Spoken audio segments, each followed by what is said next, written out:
All right, welcome back to Last Second Sports, where we are giving you our take down to the last second. And tonight is Hammer and Nails, episode 10. I've got my co-host, Jack Hammer, from All 49ers Sports Illustrated with me. And we are joined once again by a very special guest, QB coach Sean McEvoy. Now, if you don't know Sean, first of all, go watch the first interview we did with him.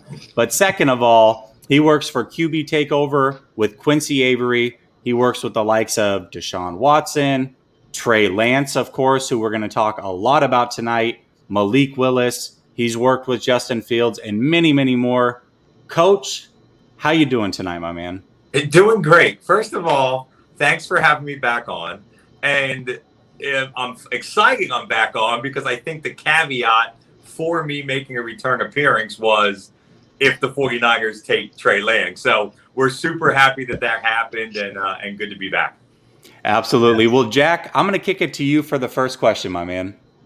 Yeah, so much has happened since we had the last conversation. And one of the questions I had was, how much were you and Quincy and QB Takeover involved with Trey's second pro day? And how did that process play out?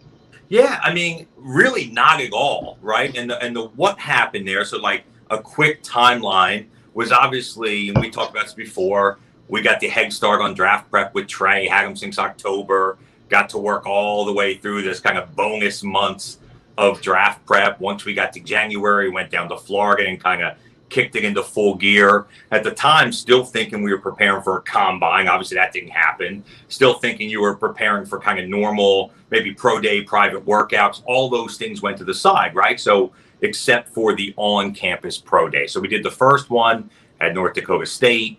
That was Quincy and I, QB Takeover, brought a receiver crew together, ran that first pro day.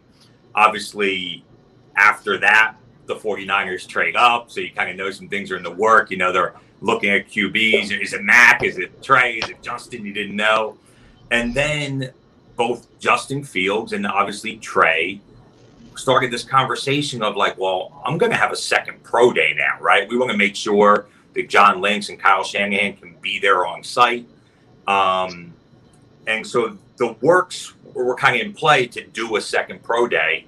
At the same time, Coach Shanahan and John Lynch kind of reached out to Trey and Trey's agent and said, hey, would you mind going out to California and working with John Beck, right? Just, we can't have you in here and privately work you out like we normally would.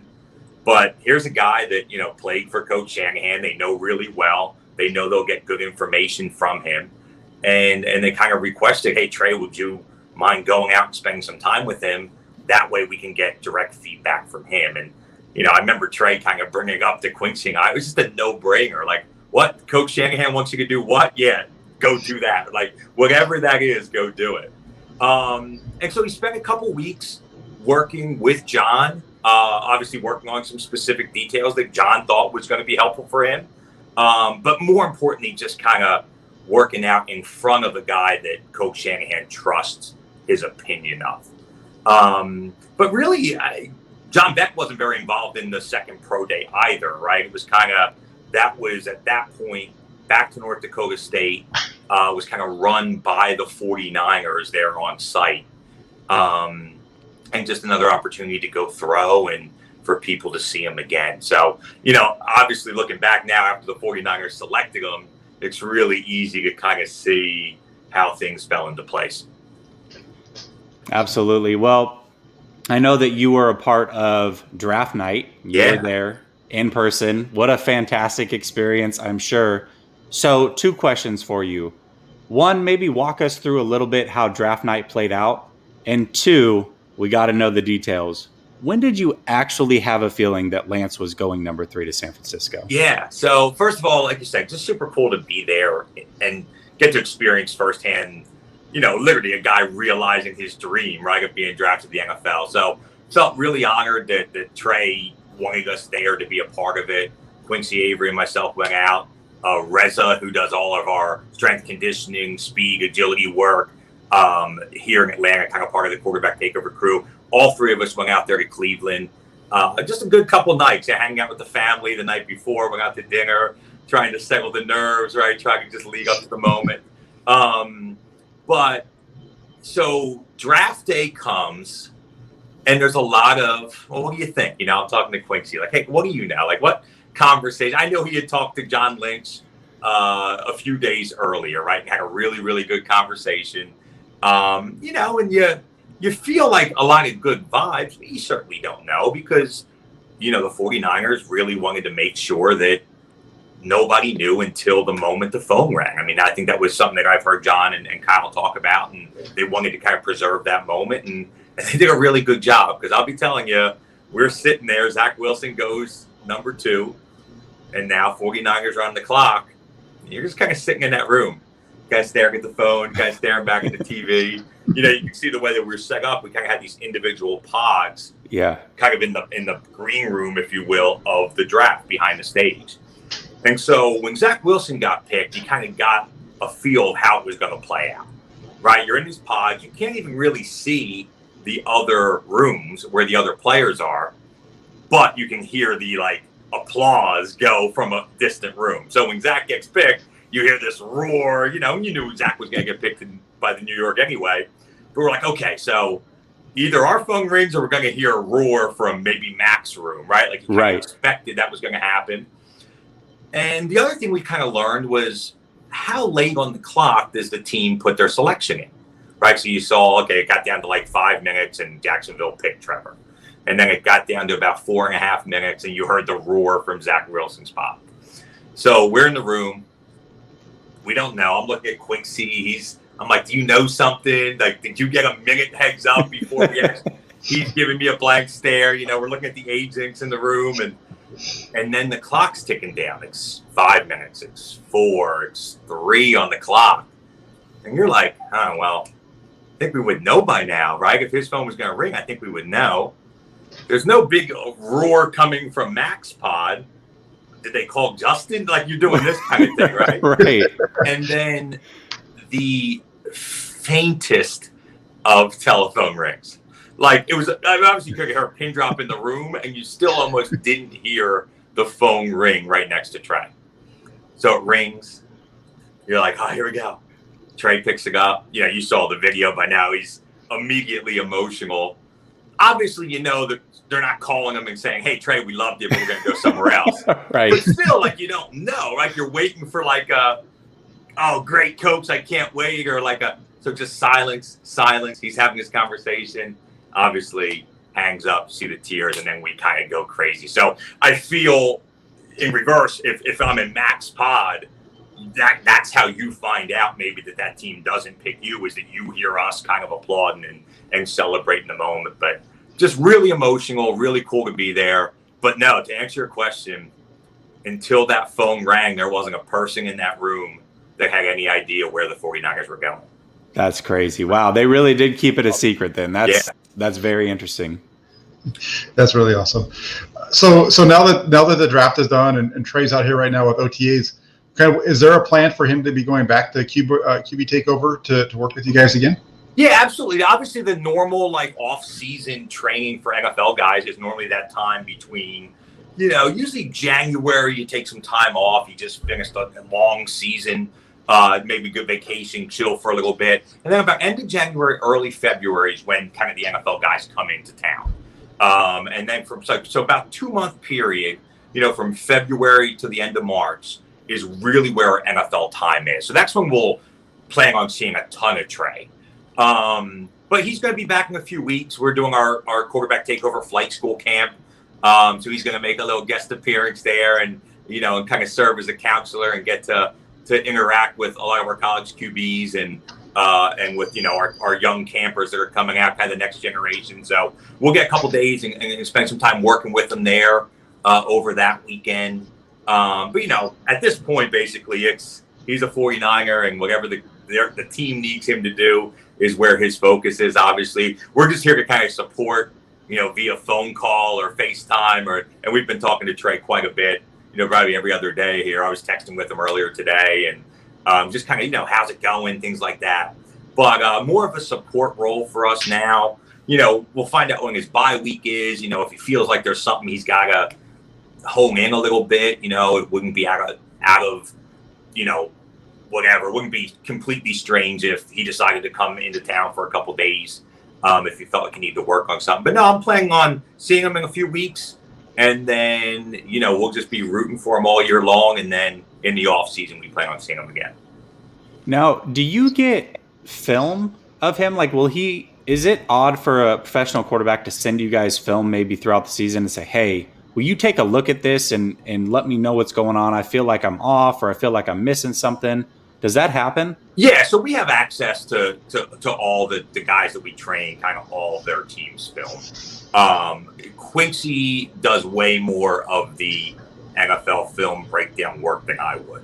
Right. And a lot of it comes from just the years he's been with Deshaun. So him and Deshaun have relationship where, he was flying out to Houston every Sunday, being there with Deshaun immediately after the game, and then spending all day Monday, which is normally the NFL off day, with Deshaun going through the film, right? So that's kind of over the last 3 or 4 years, that's the way that relationship worked.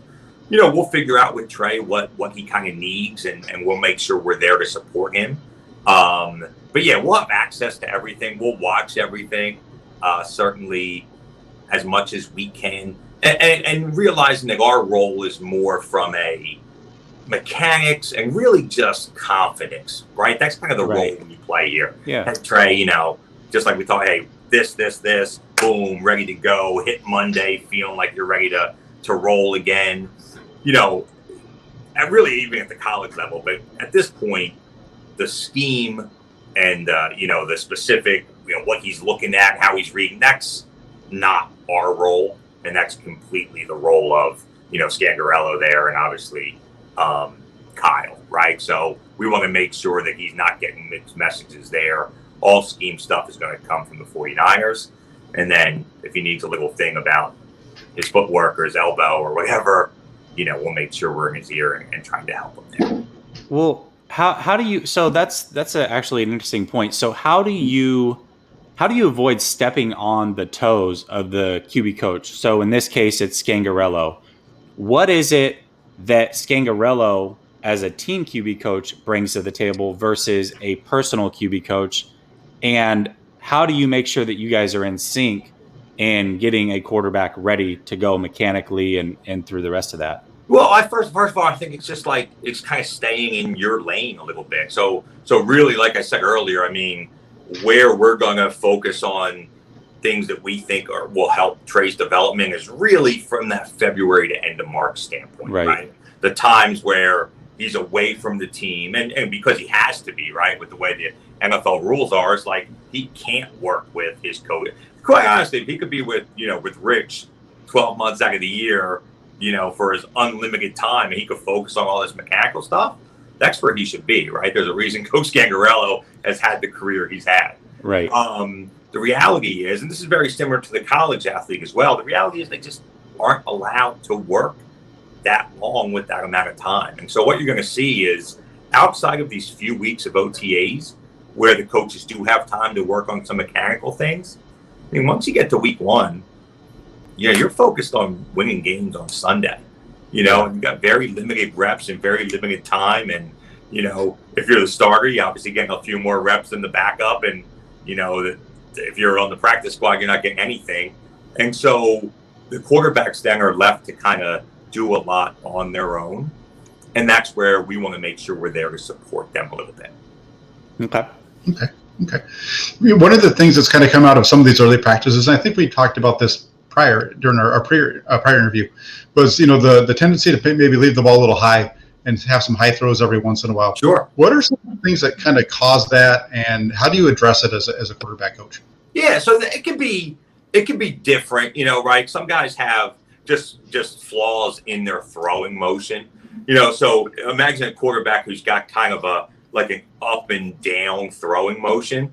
If you have an up and down throwing motion, then you're really relying on letting go of the football at the exact right moment. Let go too early while it's going up, the ball sails high.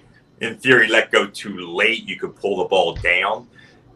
That is just not ideal, right? Just think of like a batter hitting a baseball. What we want with the arm is to kind of be through the throwing zone as long as possible. So there's no timing. If you let go early or you let go late, you're still keeping the ball on a level plane. Does that make sense? So let's eliminate, because this isn't Trey's issue, let's eliminate just a bad throwing motion from what causes a high miss. Take that off the table. The next thing you find then is it's really more of a lower body power issue, right? If you're generating consistent power and you kind of know the velocity you're going to get on the football, then you also know how far, like maybe your level one throw can go. Are we on the same page so far? Yeah. Right?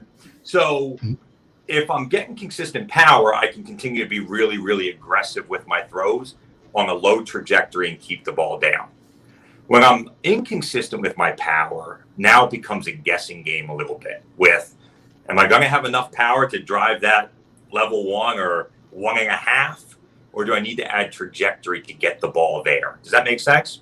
Mm-hmm. Where, and this is one of the things we focused on a lot in those 6 months of draft prep, Trey would have a little inconsistency in playing with his full cleat in the ground. And he's talked about this, and I think we talked about it last time I was on with you guys, where he'd be a little bit up on his toes. And, you know, I remember Jack talking with you about going through progressions. I would be a little bit up and down as you work through progressions.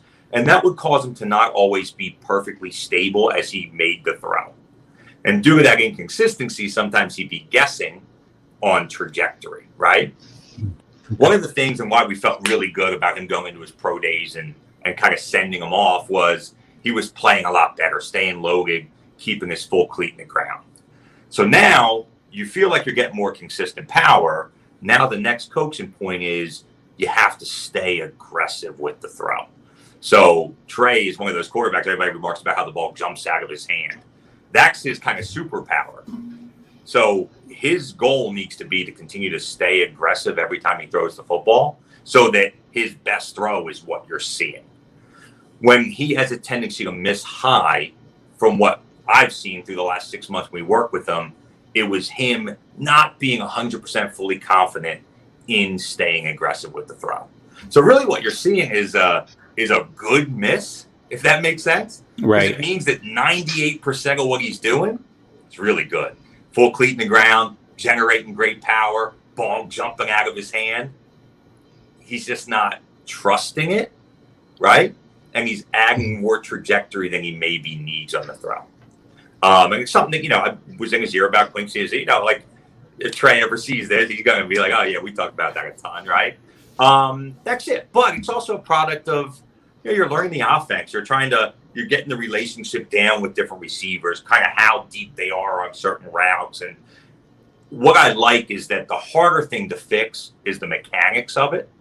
And the easier thing to fix is just his conviction in staying aggressive. Does that make sense? Yeah. So since his mechanics are really good, I think the more he feels comfortable going forward here over the next few weeks, I think you're just going to see him really just let it rip and continue to stay more aggressive.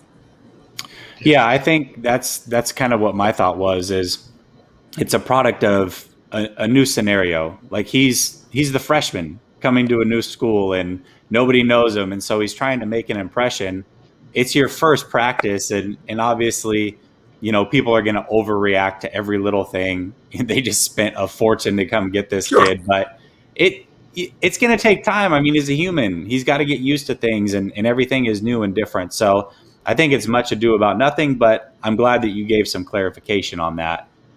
Now, I know that you're not a part of this and you've said it multiple times, but I just want to reiterate and really have you reiterate, because you talked a lot about this during the first interview we had with you. One of the things, and I'm very bullish that the 49ers, that he is going to be the starter week 1. I don't know why. I have that feeling that he's going to be the guy. But a lot of people are giving pushback on that, saying, well, Shanahan's playbook is just so in-depth, there's no way he can learn it by then. Just to your knowledge, do you think he can learn that playbook just based off of what you know about him, right? How smart he is and how well he grasps things. And B, do you know how quickly he did grasp the North Dakota State playbook? Because to my understanding, that's a pretty in-depth playbook as well. Yeah, which I'll kind of answer your question in reverse, but I agree. Yeah. I'd start at North Dakota State and say, you've already seen the path of he gets to school, learned a very complex pro-style NFL-type offense very quickly. I know he redshirted his freshman year, but one of the things that people liked about Trey at North Dakota State was the way they practiced, where they would double rep everything they did on the field. So from, the first practice day one as a true freshman there, obviously the backup to Easton Stick at the time, he had to know every play because they were double repping it. So he took every single rep that Easton did and was expected to do it at the same level.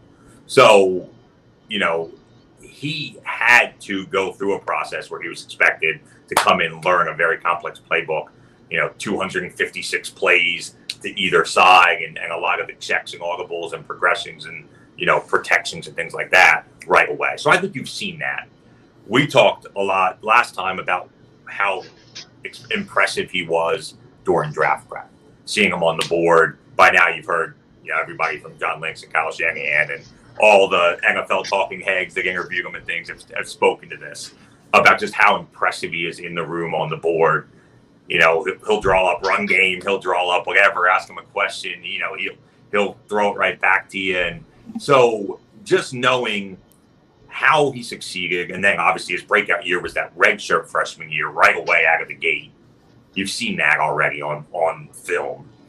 And then just knowing how intentional he is about the way he prepares for things.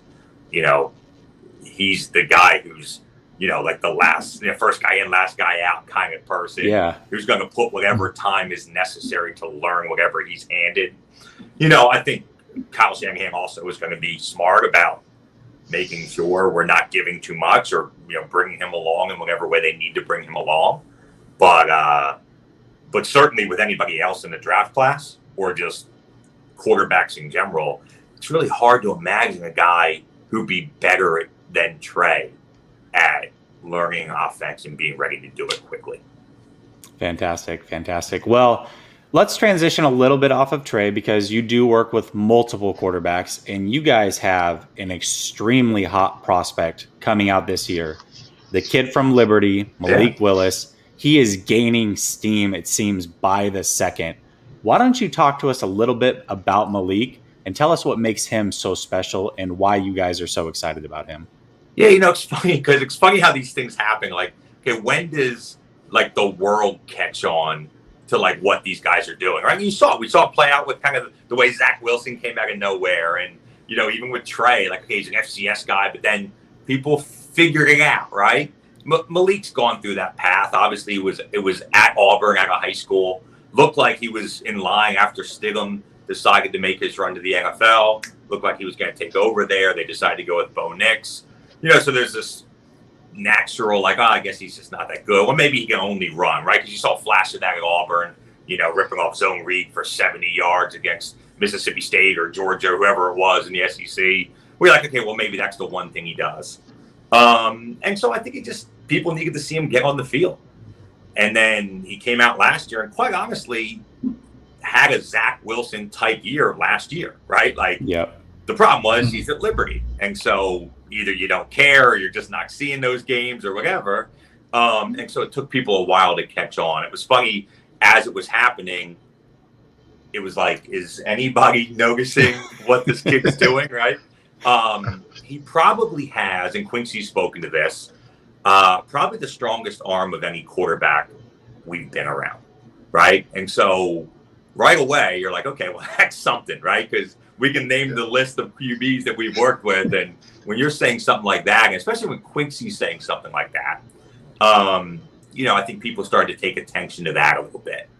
And then he's, without a doubt, the most athletic quarterback in college football. It's really not an argument anymore. You're talking about kicks, similar like Justin Fields was, a guy who's going to run a sub 4.4. Yeah. Right? Just without a doubt. He's going to, depends on what he ends up doing test wise, whether he does the whatever vertical jump or whatever, all the things you measure. He's probably going to set quarterback records in all of them if he chooses to do them. Wow.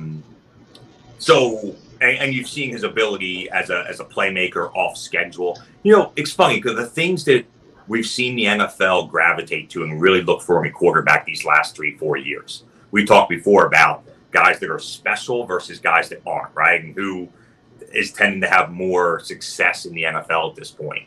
I mean, Malik just checks all those boxes, right?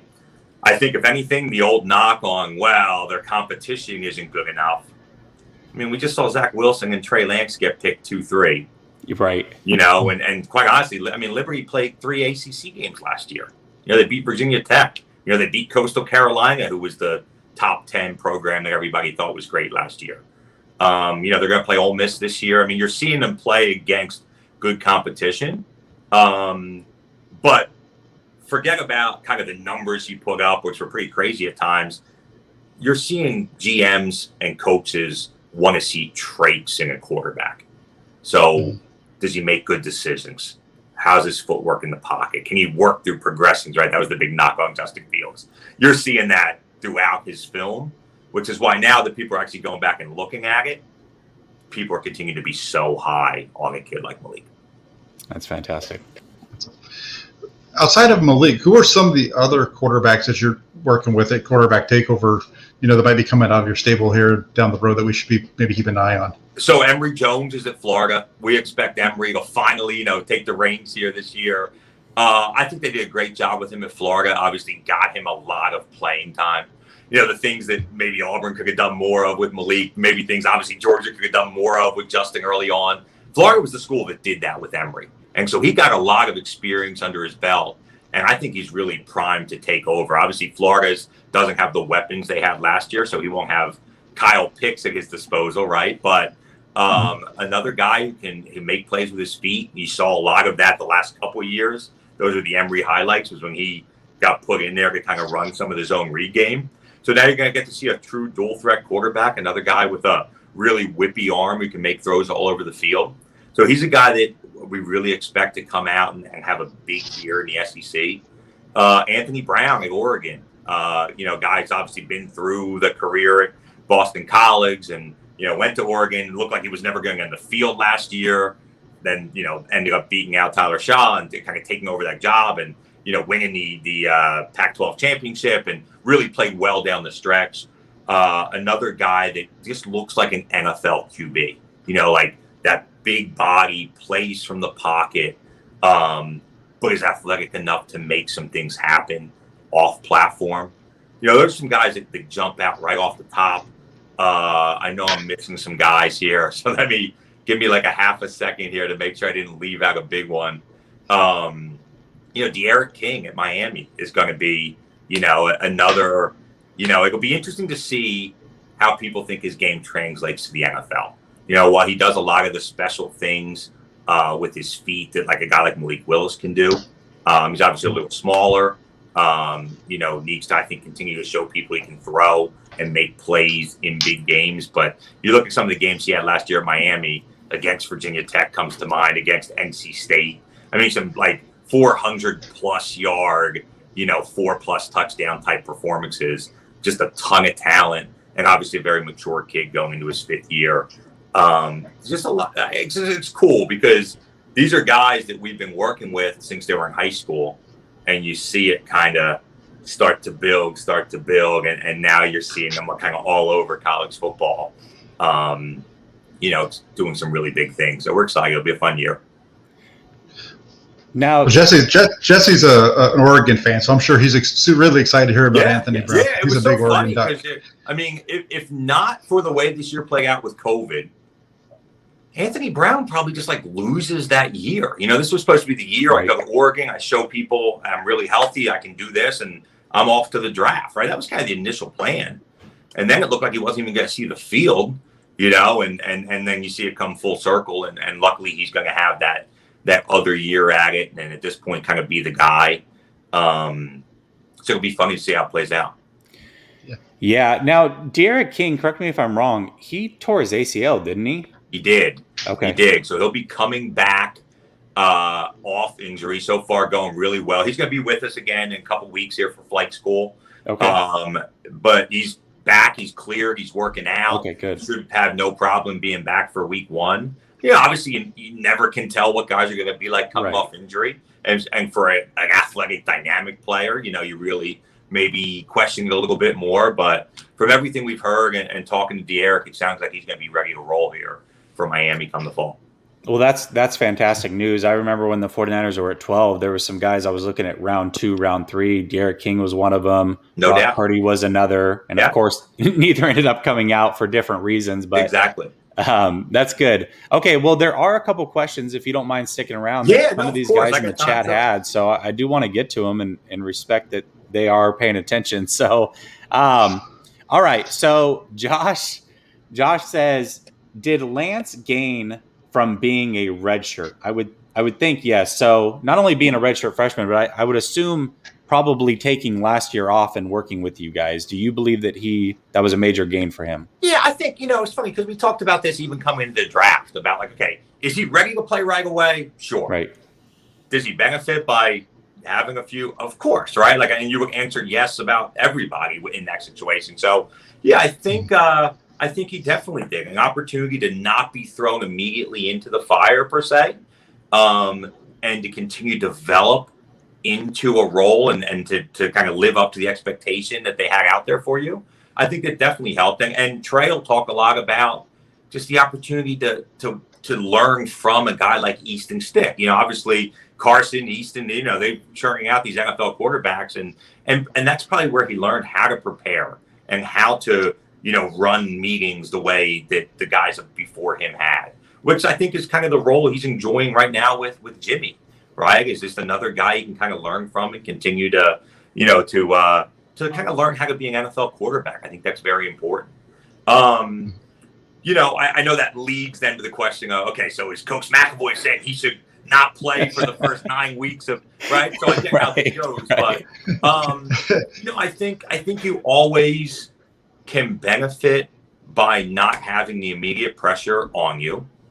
But I also think that you're at this level, you grew up to help your team in any way you can. And the reality is if he's the best person to help win games for the 49ers out of the gate, then he's going to make sure he's ready to handle that as well. Okay.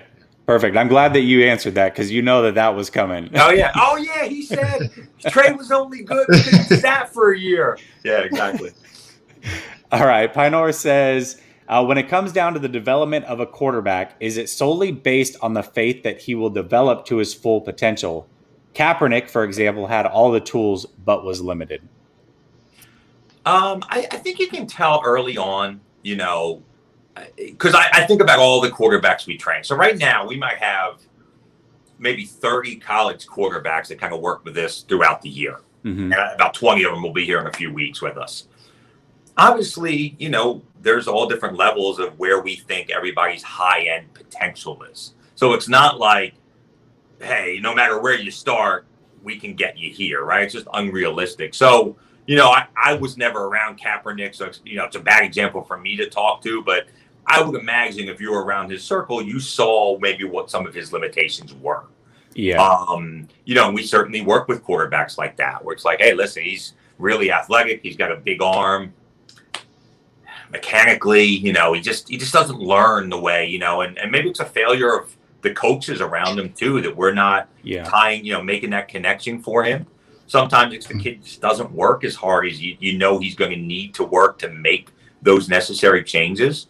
So I think, it's funny, like we talked about Malik earlier. Malik was a kid that, coming out of high school, I knew he was going to be this guy that they're talking about. Right. Nobody else knew it yet. Nobody else had seen it yet. But like, he was doing enough already, and you kind of knew the way. You could kind of draw a line from there to here. I think people that were around Trey early would say the same thing. Obviously, guys like Justin and Trevor, you could see it right away, right? There was just nothing that was really going to stop them from getting to the guy they are. So I think there's definitely traits, and a lot of it just has to do with, how important it is to that player, like how passionate he's going to be about his own development. No different than, any other job that any of us have, right? Right. You can tell the difference. The guys who are going to work hard and maximize the potential, and the guys who just unfortunately are never going to reach it. And then multiply that by the fact they're 18 to 22-year-old guys, right? And you get maybe a lot more of who knows, right? hopefully that answers the question. I think it answers the question great. I mean, for me, a big reason why I like Trey Lance, and I still like Trey Lance, obviously, is he was recruited to be a safety and a linebacker. Nothing was handed to Trey Lance. He's had to go out and earn everything every step of the way. So to just think that a guy like that is going to stop now that he's quote unquote made it, I don't think that's in his DNA. So, whatever happened with Cap in the past, not fully sure. Again, we weren't involved, but with Trey, we know his mental makeup is right where it needs to be a successful quarterback. So, and he's just a good guy, right? And I think that gets undervalued a lot. And once again, sorry, that sounded like I was comparing negative to Cap, and I certainly wasn't. But I think you see that now, coming out. There's a lot more of that people look at in the draft, and that's a lot more important. That when you're going to make him the face of your franchise, it's like, hey, he better be able to handle some adversity, and he better just be the right person. Forget about his athletic ability. Forget even about how hard he works, because he's just a good person. And I think that goes a long way as well. And, just like I said, we were talking about leading up to the draft. It was man, I know when coaches and GMs and owners just talk to him, it's going to be over, because you're okay, if there was any doubt, okay, well, he only played FCS and maybe he only played a year. If there was any doubt, you were going to fall in love with just who he was, and that was going to put you over the top. Yeah. Exactly. It's kind of like a teacher situation, right? You can only teach them so much, but at some point they've got to take that knowledge that you're sharing with them and be able to take it over the top. And 100%. It sounds like that's what Trey's done. No doubt.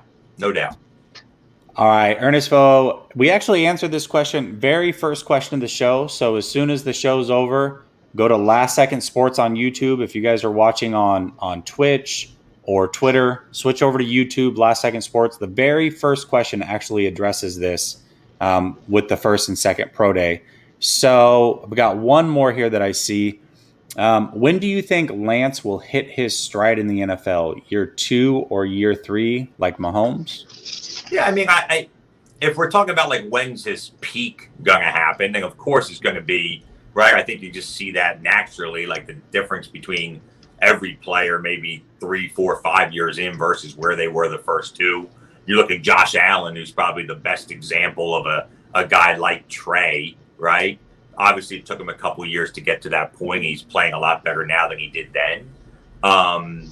Once again, though, like we talked about earlier, I think, the best predictor of the future, right, is the past. Isn't that the saying or something like that? Yeah. So, what we've seen from Trey was he wasn't a guy that had to finally, in his 5th year senior, finally catch somebody's eye and think he was good enough for the NFL. I think he proved early on as a really young player that he was able to take the reins and be very successful, his second year in college football.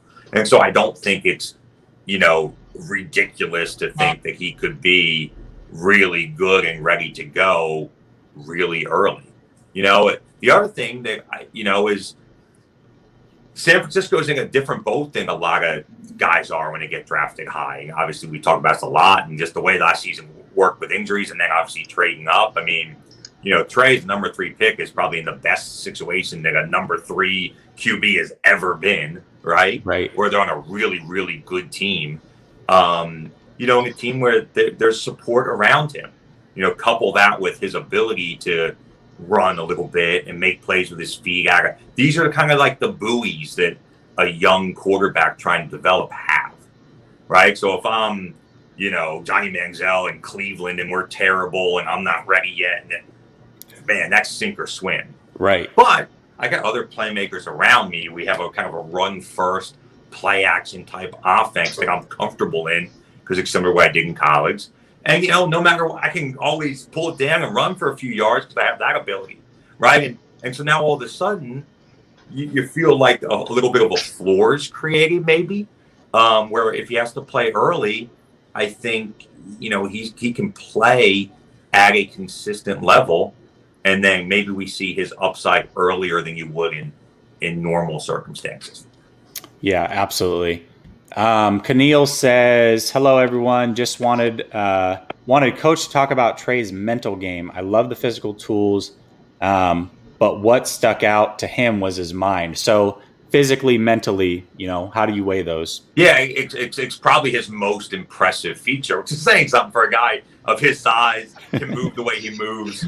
I've been watching a lot of clips, like I'm sure you guys have at practice, and some of the throws he's been making on the run. And, I know he's been catching some of the receivers' eyes and things like that. I mean, as physically talented as he is, to say that, hey, forget all that, because what's really special about him is how smart he is. Just like I said before, who he is as a person. Like this sounds like, I'm just saying something nice about a guy we like, but he's maybe the best guy that we've been around. Like, he's that type of person. The kind of guy you want your kids to be like, right? And I've actually shared that with Trey's parents, like through the process of like, I got 4 boys myself. If they do the way Trey, I'll be doing something right. Like, he's really that guy. But just the way he prepares for every step of the process. There's a maturity about him, that you don't expect to see in a 25, 26-year-old, let alone a, 20 and now 21-year-old. Right. Which I imagine his teammates are seeing already. Like, I imagine that, the guys, in the locker room there are starting to realize, like, hey, this isn't your normal, like, he came out of college and, we'll see. I think they're realizing pretty quickly this is a different type of guy, and a guy that they can put their trust in. All right. Well, I got one last thing for you before I let you go. I really appreciate you taking these extra questions. Of course. Jack, did you have something that you were going to ask? No, I did not. No. Okay. All right.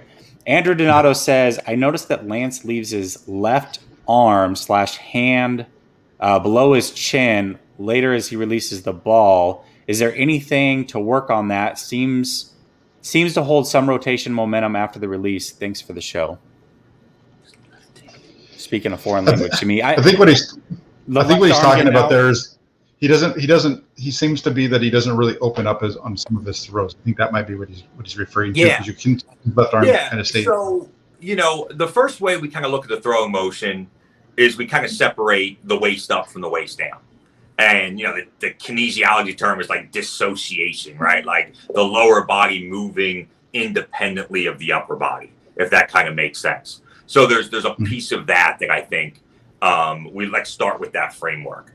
So in regards to like the hip firing and getting fully through and creating power, that's going to be done by the lower body.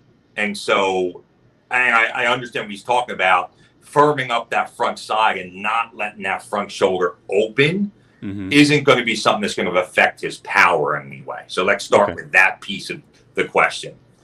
That being said, there's also a negative to not finishing through on the throw. So when we talk about the front side, we want it to stay closed on the initial separation, because if it opens up too early, we create kind of the slashing motion across the body. For a right-handed, I'm doing it left-handed because I am, so everything's going to be backwards. But a right-handed QB will miss left if his front shoulder flies open. It's an issue that Trubisky has had for years in Chicago, right? That's why he doesn't throw well to the left, because his shoulder flies open and he's missing out of bounds, if that makes sense. So Trey does a really good job of keeping his front side closed. Like I said, the lower body's firing, so his hips are rotating. From a power generation, he's in good shape, but he's doing a good job of kind of firming up the front side. Then, as the elbow starts to go forward, it can then push the front shoulder open. That's acceptable. That's okay. Trey likes to keep it a little bit more closed than normal. There is a worst case scenario where that kind of blocks off his arm from accelerating through quickly, but not an issue that I've had, and I don't think you see with the way the ball comes off his hand. It's funny, one of the biggest over firm front sides in the game is Tom Brady. Yeah. If anybody ever watched that Tom vs. Time documentary, there's some good work when he's with Tom House. And he's like over exaggerating, like literally throwing almost over his shoulder. And that's the way he kind of works, keeping his front side firm, making sure he's getting a sudden stop on the throw. So honestly, what I think the question was a little bit criticizing, I really like about Trey's upper body throwing motion. And I can't I have to make sure that we understand the dissociation piece, because if he wasn't firing his hips, then we'd have a really big issue. That would go back to an inconsistency in power, and then now we don't know how aggressive we can be. But from an upper body standpoint, it's a little bit unique. I think everybody has their own throwing style, but certainly not something that is problematic, or affects his throwing negatively. So with in my opinion. Yeah. So with him keeping his front shoulder closed or working hard on that, is that because it was maybe a bit of an issue for him in the past where it would fly open when he would go right, or? No, that's kind of that. I mean, a little bit of it is kind of his natural throwing motion. Where he had a tendency early on was in trying to throw his left was not getting himself in a good position to create straight line throws to his left, if that makes sense. So you think about dropping. We want to make sure that we're like kind of turning our hips and shoulders to where we're throwing. Right. And if I have a tendency to be closed off to that, well, now how do I get it out there? Right. And then I almost have to slash it to get it there, if that makes sense. Right, yeah. So it started with understanding that if I didn't get there, then the shoulder had to open early, and that's a bad thing. Once we got him there consistently, then he could keep that shoulder closed. So there was a little bit of a transition to that. But no, not really something that we were like aggressively working on. It was just kind of where he felt comfortable. You know what I mean? And, in the world of QB training, I think there's like definitely non-negotiable points of the throw. And then I think some of us go too far when we are trying to like make every guy we train throw the exact same way. Right. And the reality is like, almost like if it's not broke or not whatever, well, don't fix it. Or by the way, I'm butchering sayings all along this podcast here, but it's almost one of those things where like if it's working for him, he's getting the results, then why are we messing with it? Right.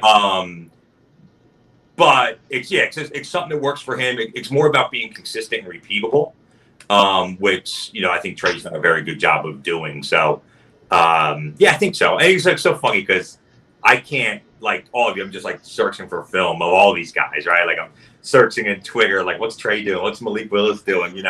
What's Emory Jones got going on? And then of course you see the stream of comments where it's like every single person's a quarterback coach now on Twitter. Hey, it looks like his separation was a little slow, and right, and there's all these like, and so it's cool. I like that people are really interested in it.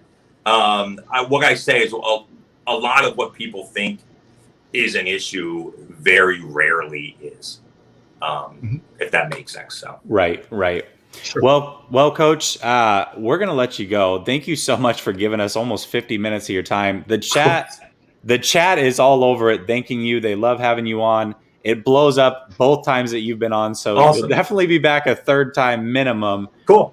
That being said, I know that you did touch on it very briefly, but I'm checking your guys' social media, and it seems like you do have a huge quarterback event coming up. Why don't you talk a little bit about that on your way out, and then also how people can follow you and find you on social media?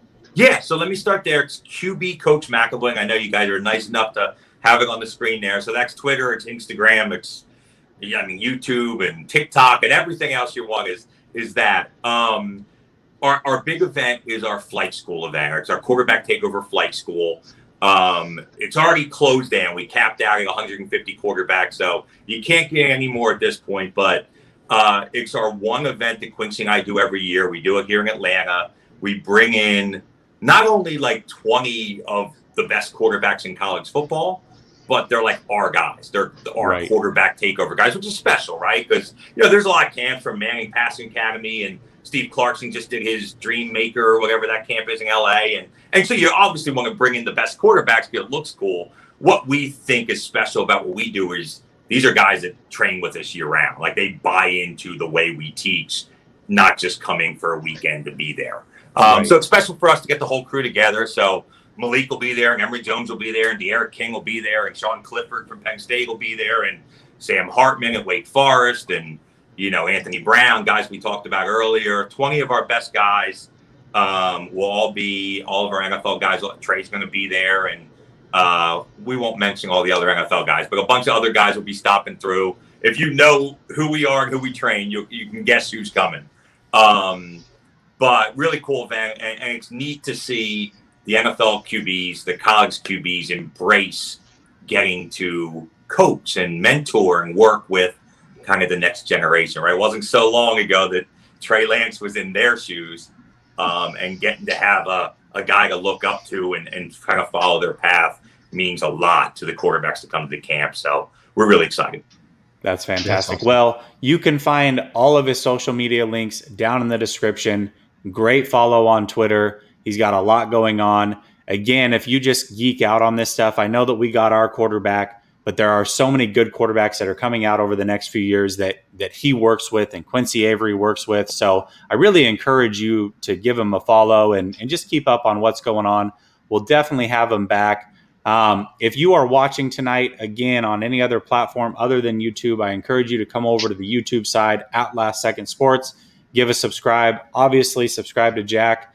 And you have a podcast that you've had, and then it went away, and now it's back. Or is that still? Are you? Is that going to be a consistent thing from you, Coach? Yeah. So it's called the Quarterback Q&A podcast. I was doing it on Instagram for a while, just putting in, hey, ask any quarterback development, training, whatever questions you have. A lot of responses from other coaches and QBs and things that were helpful for them, and it was kind of like a live video Q&A, just kind of using IG stories for whatever you use them for, right? Yeah. And then always want to do is a podcast, and so have about 3 episodes out. Will Hewlett, who works with QB Collective, people might know, worked with Ian Book, did Ian Book's draft prep, and really good quarterback coach. We did the first episode. Quincy was on, just talking about some of the stuff that they focus on in their training, kind of a nerdy QB centric version of the podcast. I tell everybody it's the podcast that I want to listen to as a QB coach. So it's, pretty dense in that one little niche, but I got David Morris coming on this week, who runs Quarterback Country, right? Who ran Mac Jones pro day, among many others. Cool. So yeah, just trying to bring in really smart quarterback guys, talk about things that we think are super important, and hopefully help a lot of coaches and quarterbacks and parents and whoever else is interested as well. So yeah, the Quarterback Q&A podcast. I appreciate you asking about that. Yeah, absolutely. Well, absolutely. We'll tune into that. All right. Well, we're about to get out of here. Keep it tuned in. Last Second Sports. We're going to be back in about 10 minutes, giving our top 5 cornerbacks of all time. So stick around for that. Guys, thank you for everybody that watched. Coach, thank you again so much. Jack, I'll see you next week. Everybody have a fantastic night. Appreciate you guys.